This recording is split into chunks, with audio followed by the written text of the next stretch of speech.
Good morning, Michael here, and today's meditation comes from Psalms 33, and we're looking at verse 7, 8, and 9.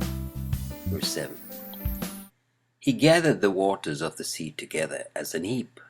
He layeth up the depth in storehouses. Let all the earth fear the Lord. Let all the inhabitants of the world stand in awe of him. For he spake, and it was done. He commanded, and it stood fast. And let's look at the exposition by Spurgeon, coming from the Treasury of David, verse 7. He gathereth the waters of the sea together as an heap. The waters were once scattered like corn strewn upon a threshing floor. They are now collected in one spot as an heap. Who else could have gathered them into one channel but their great Lord, at whose bidding the waters fled away? The miracle of the Red Sea is repeated in nature day by day. For the sea, which now invades the shore under the impulse of the sun and moon, would soon devour the land if bounds were not maintained by the divine decree. He layeth up the depth in storehouses. The depths of the main are God's great cellars and storerooms for the tempestuous element. Vast reservoirs of water are secreted in the bowels of the earth, from which issues our springs and wells of water. What a merciful provision for a pressing need! May not the text also refer to the clouds and the magazines of hail and snow and rain, those treasures of merciful wealth for the field of earth? These aqueous masses are not piled away as in lumber rooms, but in storehouses for future beneficial use. Abundant tenderness is seen in the foresight of our heavenly Joseph, whose granaries are already filled against earth's time of need. These stores might have been, as once they were, the ammunitions of vengeance.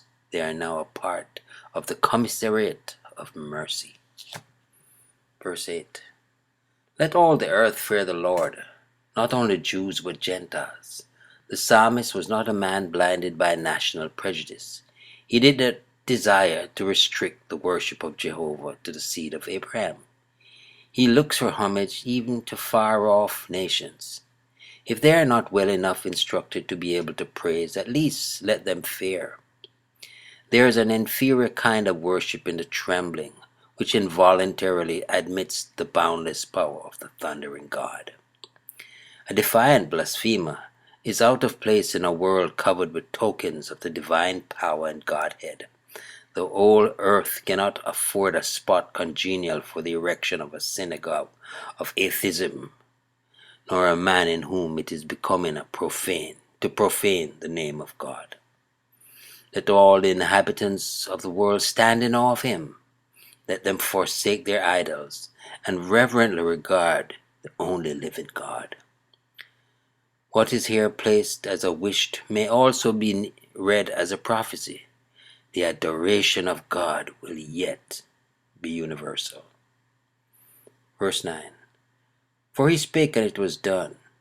Creation was the fruit of a word. Jehovah said, Light be, and light was.